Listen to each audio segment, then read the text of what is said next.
The home of the Rockets in wonderful Houston, Texas. And get ready for another dose of NBA basketball here with Clark Kellogg and Steve Kerr. I'm Kevin Harlan. Here in Houston, it's another home game for the Rockets.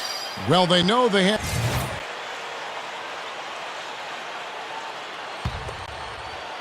Now it's sent it over to Doris Burke, who is able to talk with Kevin McHale. His side lost their first meeting with the Spurs this year, but felt like they learned a lot from the game. He said everything they do is so precise, so detailed in their offense, that it inspired us to step up our game. We'll need to if we want to get past Duncan and company. Guys will see the lessons they've learned. And as always, Doris, thank you. Well, you know, Tony Parker, ever since he entered the league as a young 19-year-old, has been one of the real speed merchants. I mean, and now in his 30s, you wonder how much longer he'll have those wheels, but so far, no slowing him down to this point. And penetration, really the foundation of Tony Parker's offensive game. A lot of blow-bys in there, Steve. He has a great knack for finding room and making it work once he gets in the lane. Yeah, unbelievably fast, and he's got that floating leaner that's so difficult to block in the paint. So to me, that's the key to his offensive game. He can get past you, then he can score in a variety of ways in the paint. Brooks with it. Leonard picks him up. Parsons. That drops, and it comes off an assist from Brooks. Parsons got his second bucket of the game to go. First quarter of action, just under 3.5 minutes played. Back to Parker. Leonard sets a screen for Parker. Ginobili attacking. Feeds to Parker. 4 on the shot clock. And the rebound goes to the Rockets.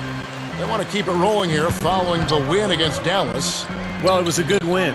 Ball movement, offensive spacing, efficiency. They were just really solid at that end of the floor.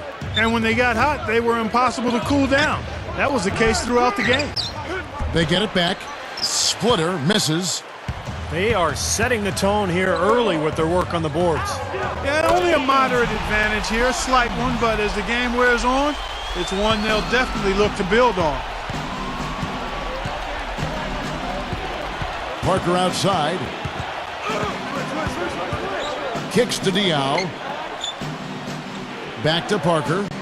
Ginobili kicks to Splitter. The Spurs working the ball around now to stop the run. That's good. And that's 10 points for Ginobili. Everything is working for him right now. He's been a huge factor in the quarter. Pass to Lynn. Gets it to go. Yeah, saw just a little bit of daylight, went right to the rim. Well, it was the San Antonio Spurs winning their last game against Charlotte. You know, it's hard to lose a game when you shoot the ball as well as they did in that one. Yeah, I agree with you, Steve. I mean, shot making can cover over a multitude of sins. The percentage they shot from the floor is one you might talk about an individual player having, not the entire team. And Ginobili, here we go. Again, the miss by Ginobili. Up in time. No good on that last second attempt there. The first quarter all wrapped up, and it's been an exciting...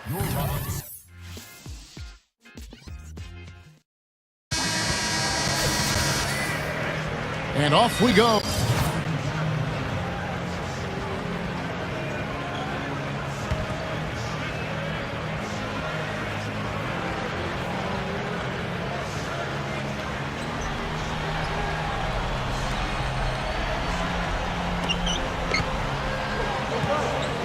Howard with it. Harden outside. Back to Howard. Splitter's there. Howard kicks to Harden. And it's out of bounds to the Rockets as Houston retains possession. Now let's take a moment to check out the steals leaders. Well, you look at Leonard. 5th in the NBA. Very crafty player. Yeah, he's been a rock for them defensively. Just so many steals for him this year. No doubt that's where he's done his best work. And here in the second, 2 minutes gone by. 6 to shoot. Here's Parsons. 11 feet out, and he hits it. Parsons got 6. Now they've got to offer more resistance inside. Just too many easy buckets in the paint. Yeah, Steve, and that's the top priority for any defense. You got to protect the paint. On the floor for San Antonio. Splitter is out there with Kawhi Leonard. Then there's Ginobili. Then it's Corey Joseph. Nice teamwork there. The pick, freeing up his teammate. You know, sometimes teams don't age gracefully. And when your stars start to age, all of a sudden the team goes south. But the Spurs have managed to maintain a very high level of play, even with Ginobili and Duncan getting older. Now about 3 minutes gone in this second quarter of basketball. Ginobili attacking. The rebound by Anderson. That's the kind of defense required when he's got the ball near the hoop. They were right in his face.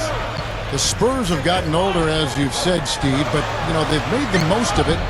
And I think, Clark, that adds to just how smart they are. Their high basketball IQ. Without question, Kevin. And the big thing you see with them getting older is that the top guys get rested more. They're not playing as many minutes. And that, you saw quite a bit of that towards the end of last year. Let's go now to the sideline and catch up with Doris Burke. Hey, Doris. Gentlemen, thanks. It's such an interesting relationship between Tony Parker and Spurs coach Greg Popovich. Tony said in his early days, he was so hard on me. Sometimes in film sessions, it was like the Tony Parker show. I was just 19, so he had to accelerate my game. Now he's a little laid back. Sometimes I joke with him like, you're going soft. Pop says he loves giving Tony a hard time still. When he scores, I tell him he needs to pass. And when he assists, I tell him he needs to... Second quarter ends in a tight one. Spurs out at... And now, brought to you by Sprint. And it's been a great...